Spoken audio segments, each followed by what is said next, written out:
दोस्तों, आज हम लोग पढ़ेंगे पाइथागोरस प्रमेय।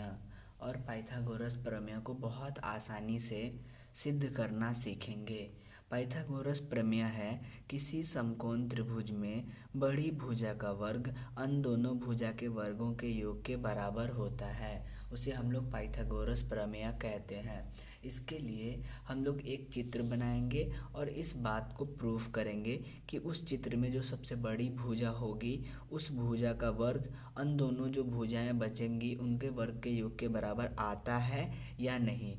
तो हम लोग इसे वीडियो में आगे बढ़ने के साथ साथ करेंगे। उससे पहले आप अगर चैनल पे नए हैं तो चैनल को कर ले सब्सक्राइब और बेल आइकन को प्रेस कर ले, ताकि आने वाले सभी वीडियोस के नोटिफिकेशन आप आसानी से प्राप्त कर सकेंगे। चलिए हम लोग इसका पहले एक चित्र बना लेते हैं, तो उसको हम लोग बनाते हैं। तो ये सबसे पहला हमारा एक समकोण त्रिभुज है, ठीक है। तो हम लोग धीरे धीरे त्रिभुज को करते जाएंगे और उसका भाषा लिखते जाएंगे। तो हम लोग यहाँ पे लिखेंगे आंसर,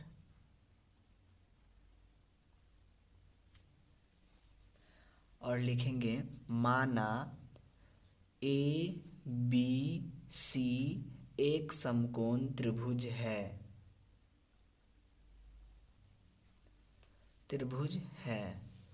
माना ए बी सी एक समकोण त्रिभुज है जिसका कोण बी समकोण है। तो सिद्ध करना है कि सबसे बड़ी भुजा क्या है। इसमें आप देख रहे होंगे ये त्रिभुज है और ये 90 डिग्री है, ठीक है। तो 90 के सामने वाली इसमें सबसे बड़ी भुजा AC है। तो क्या हो जाएगा कि AC का स्क्वायर सबसे बड़ी भुजा का वर्ग अन्य दोनों भुजा यानी AB प्लस BC, तो AB का स्क्वायर प्लस BC, ये हम लोगों को क्या है प्रूफ करना है। तो हमने इतना अभी तक लिखा है और समझा है। आगे हम लोग करेंगे रचना। तो क्या करेंगे, B से यहाँ पे एक पॉइंट D मान लेते हैं, ठीक है। और B से इस पर एक लाइन खींच देंगे। इस तरह से हम लोगों ने एक रचना किया और इस प्रकार हम लोगों को दो और समकोण त्रिभुज मिले। कौन? BDC, BDA, और एक पहले से था ABC, ठीक है। तो यहाँ पे आप एंगल देख रहे होंगे 3 है, 1 2 3। तो हम लोग इसी से समझेंगे कि इसमें 3 समकोण त्रिभुज है। अब हम लोग को हमने जो स्टेप में किया है उसको लिखेंगे। तो हमने स्टेप में क्या किया है, रचना। तो लिखेंगे रचना, और रचना में हमने क्या किया, AC पर लंब BD डाला, बस। तो लिखेंगे AC लंब BD डाला। इतना हम लोगों को करने के बाद अब हम लोग लिखेंगे प्रमाण। अब हमने इतना किया, अब हम लोग लिखेंगे प्रमाण, कि अब प्रमाण देना है कि इस चीज़ को हमको प्रूफ करना है, उसको हम लोग लिखते हैं प्रमाण, ठीक है। आपको इसी तरह से एग्जाम में लिखते चलना है। प्रमाण हम लोग देंगे। तो उससे पहले हम लोग एक चीज़ को समझ लेते हैं। आप इतना का स्क्रीनशॉट पहले लीजिए, ठीक है। प्रमाण में आपको एक बार बड़का वाला त्रिभुज के साथ इस साइड वाला त्रिभुज लेना है, दूसरी बार बड़का वाले त्रिभुज के साथ इस तरफ वाले त्रिभुज को लेना है। जैसे हम लोग चलेंगे त्रिभुज ABC तथा त्रिभुज ADB में, या फिर आप ABD, मतलब आप देख रहे हैं हम लोग इसको अलग अलग त्रिभुज लेके समझते हैं। अलग अलग त्रिभुज लेके हम लोग समझते हैं इस बात को। देखिए सबसे बड़ी जो त्रिभुज है इसमें आप देख रहे होंगे, इस वाले फिगर को आप पहले देखेंगे ABC। तो हमने अलग से एक त्रिभुज लिया है ABC, जिसका कोण बी समकोण है, ठीक है। तो कोण बी यहाँ पे समकोण है, तो हमने यहाँ पे कोण बी समकोण लिखा। इसी प्रकार इसमें एक और त्रिभुज आपको दिख रहा होगा बी डी ए। तो हमने एक त्रिभुज लिया, क्या लिया? त्रिभुज बी डी ए, ठीक है। अब हम लोग इन्हीं दो त्रिभुज को क्या करेंगे, आपस में कंपेयर करेंगे, ठीक है। तो हम लोग लिखेंगे त्रिभुज ए बी सी तथा ए डी बी में दो त्रिभुज हमने लिया। अब क्या करेंगे, इन दोनों त्रिभुज को हम लोगों को समरूप साबित करना है। देखेंगे यहाँ पे ए इसमें भी है, ए इसमें भी है, तो हम लोग लिखेंगे कोण ए बराबर कोण ए, राइट। बी इसमें भी है, बी इसमें भी है, तो हम लोग लिखेंगे कोण बी बराबर कोण बी। अब ए जो है दोनों में उभयनिष्ठ है, तो हम लोग लिख देंगे उभयनिष्ठ। बड़ा ही सिंपल है आपको। और ये हो गया 90 डिग्री से। बी देखेंगे आप त्रिभुज में, बी ये जो बी एंगल है दोनों में है, तो ये बी क्या है, 90 डिग्री है, दोनों में है तो ये 90 डिग्री से, ठीक है। तो इस तरह से ये क्या हुआ, त्रिभुज समरूप हो गया। इसीलिए लिखेंगे त्रिभुज ए बी सी समरूप है त्रिभुज ए बी डी के, ए से, ए समरूपता नियम से। तो यहाँ तक कोई प्रॉब्लम नहीं है, आप इसका स्क्रीनशॉट लें, हम लोग आगे बढ़ेंगे, ठीक है। समरूप साबित होने के बाद हम लोग क्या करेंगे, हम लोग जानते हैं कि समरूप त्रिभुज की संगत भुजाएं समानुपाती होती है। तो हम लोग यहाँ पे देखेंगे, यही दोनों त्रिभुज को हमने ना समरूप प्रूफ किया है। तो हम लोग क्या लिखेंगे, कर्ण के बटे में लिखेंगे कर्ण, और आधार के बटे में लिखेंगे आधार, ठीक है। कर्ण के बटे में लिखेंगे कर्ण, किसी दो भुजा को इसमें से हम लोग ले लेंगे, ठीक है। कर्ण के बटे में लिखेंगे कर्ण, और लिखेंगे आधार के बटे में लिखेंगे आधार, ठीक है। यानी इस त्रिभुज का कर्ण कौन है, ए बी, और इस त्रिभुज का कर्ण कौन है, ए सी। 90 के सामने वाली भुजा क्या होती है, और या फिर किसी भी त्रिभुज की सबसे बड़ी भुजा कर्ण होती है। तो इस वाले त्रिभुज में हम लोग देख रहे हैं कि ये इसी त्रिभुज का है जो हमने पीछे बनाया हुआ था, ठीक है। हमने इसको अलग अलग करके आपको समझाने का प्रयास किया है। तो हम लोग क्या लिखेंगे, ए बी बटे ए सी, या ए बी बटे ए सी बराबर, हमने कर्ण के बटे में तो कर्ण लिख लिया, ठीक है। अब हम लोग लिखेंगे आधार के बटे में आधार। तो इस त्रिभुज का आधार क्या है, ए डी, और इस त्रिभुज का आधार क्या है, आप ए बी लेंगे, ठीक है, ए बी।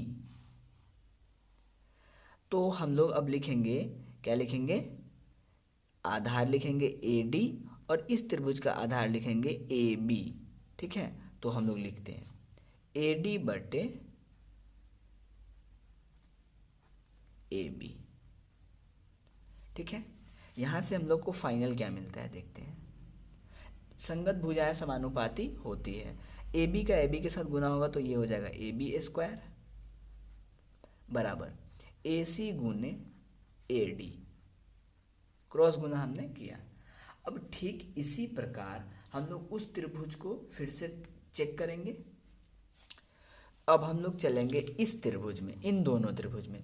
उस टाइम में हमने चला था इन दोनों त्रिभुज में, अब हम चलेंगे इसमें और इसमें, ठीक है। तो अब हम लोग फिर नेक्स्ट स्टेप में क्या लिखेंगे, त्रिभुज ए बी सी तथा त्रिभुज बी डी सी में। यही तीन त्रिभुज हमारे सामने हैं, उस चित्र में भी हमने इसको अलग करके आपको समझाने का प्रयास किया है। तो हम लोग लिखेंगे त्रिभुज ए बी सी तथा त्रिभुज बी डी सी में। हमने इतना लिख लिया। अब हम लोग क्या करेंगे, यहाँ पे भी हम लोग देखते हैं, इसमें भी ए है सॉरी इसमें भी बी है, इसमें भी बी है, तो हम लोग लिखेंगे बी बराबर बी, कोण बी बराबर कोण बी किस चीज़ से, 90 डिग्री से, ठीक है, क्योंकि कोण बी 90 डिग्री है, ठीक है। अब इसमें क्या है, सी और सी भी बराबर है, तो सी और सी ये उभयनिष्ठ है। ये सब तो अब ज़्यादा हार्ड नहीं है, ये तो नॉर्मली है। तो इस तरह से क्या है, इसीलिए त्रिभुज ए बी सी समरूप है त्रिभुज बी डी सी के, किससे, ए से, एंगल से बराबर है, ठीक है। तो जिस तरह से वो वाला त्रिभुज समरूप था तो हमने उनकी संगत भुजाओं को समानुपाती लिखा, तो ये त्रिभुज भी समरूप है तो इसकी भी संगत भुजाओं को हम लोग क्या लिखेंगे, समानुपाती। तो उसको हम लोग लिखने से पहले हम लोग समझ लेते हैं। इसमें भी हम लोग करेंगे कर्ण के बट्टे में कर्ण, और फिर अब हम लोग इसमें लेंगे आधार के बट्टे में आधार, ठीक है। तो ये त्रिभुज इस तरह से है उसमें फिगर में, ठीक है। तो हम लोग इसका कर्ण देखेंगे पहले, छोटे वाले त्रिभुज का कर्ण, ठीक है। तो छोटे वाले त्रिभुज 90 के सामने वाली भुजा या फिर इस त्रिभुज की सबसे बड़ी भुजा BC है, तो हो जाएगा BC। कर्ण के बट्टे में लिखना है कर्ण, और बड़ी भुजा बड़ी वाली त्रिभुज की AC कर्ण है, तो हम लोग लिखेंगे AC, तो BC बटे AC बराबर। अब हम लोग लिखेंगे आधार बटे आधार, तो छोटा वाला जो त्रिभुज है उसका आधार क्या है, DC। आपको दिख रहा है ना, बहुत आसानी से आप इसको देख सकते हैं, DC।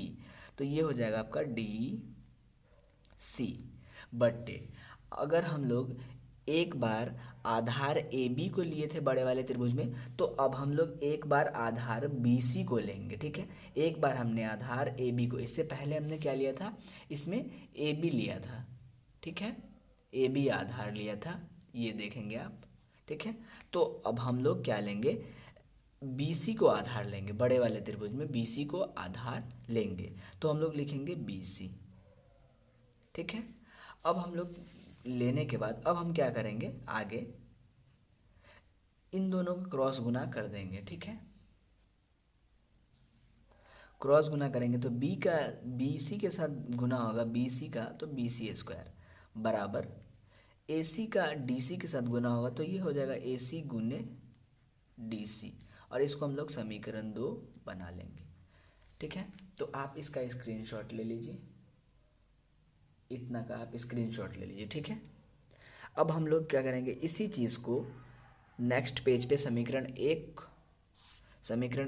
और समीकरण 2 को नेक्स्ट पेज पे लेके चलेंगे। तो हम लोग डायरेक्ट लिखेंगे समीकरण 1 प्लस समीकरण 2 से, हमने लिखा समीकरण 1 प्लस 2 से। समीकरण 1 में बराबर के इस तरफ है AB स्क्वायर, और समीकरण 2 में बराबर के इस तरफ है BC स्क्वायर, तो हमने लिखा BC स्क्वायर बराबर के उस तरफ क्या है, AC गुने, समीकरण 1 में AC गुने DC जोड़ AC गुने, सॉरी यहाँ पे AD है, ठीक है, AC गुने AD और AC गुने DC, ठीक है। हमने दोनों को जोड़ लिया, ठीक है। बराबर के इस तरफ वाली संख्या को हम लोग बराबर के इस तरफ जोड़ते हैं, बराबर के उस तरफ वाली चीज़ों को हम लोग बराबर के उस तरफ जोड़ते हैं। ये था समीकरण 1, ये था समीकरण 2। तो हमने बराबर के इस तरफ वाली चीज़ों को बराबर के इस तरफ जोड़ लिया, और बराबर के इस तरफ वाली चीज़ों को हमने बराबर के उस तरफ जोड़ लिया। तो AC गुने AD प्लस AC गुने DC, और इधर AB square plus BC square, ठीक है। तो यहाँ पे AB square plus BC square ज्यों का त्यों। यहाँ पे हम लोग देखेंगे AC यहाँ भी है और AC यहाँ भी है, तो AC हम लोग क्या करेंगे, कॉमन निकाल लेंगे, सीधा सीधा बचेगा क्या, AD प्लस, और इसमें क्या बचेगा, DC, राइट। अब हम लोग एक बार त्रिभुज को देख लेते हैं। त्रिभुज में क्या है, AD प्लस DC को हम लोग, यानी इन अगर AD और DC को आपस में जोड़ दें तो AC प्राप्त हो सकता है, राइट। क्यों? क्योंकि AC जो है, पूरा AC वो AD और DC को मिलकर बना है, ठीक है। और हमें जो यहाँ पे मिला है अंदर में ब्रैकेट के अंदर, वो भी AD प्लस DC है। तो AD प्लस DC को हम लोग क्या लिख सकते हैं? AC, क्योंकि AD और DC AC के लंबाई के बराबर है। तो अब हम लोग क्या करेंगे, उसको लिख लेंगे। तो AD प्लस DC के बदले हम लोग क्या लिख सकते हैं? AB square plus BC square बराबर AC है तो AC गुने AD प्लस DC के बदले हम लोग लिख सकते हैं AC, ठीक है। तो AB square plus BC square, AC का AC के साथ गुना होगा तो AC स्क्वायर। तो फाइनली हमें क्या मिला? AC स्क्वायर बराबर AB square plus BC square. और इसे ही हम लोगों को क्या करना था? प्रूव करना था। तो इसे प्रूव करने में हमें 16 मिनट का टाइम लगा है, बट हमने इसको बहुत आराम से और बहुत अच्छे से आपको समझाया है।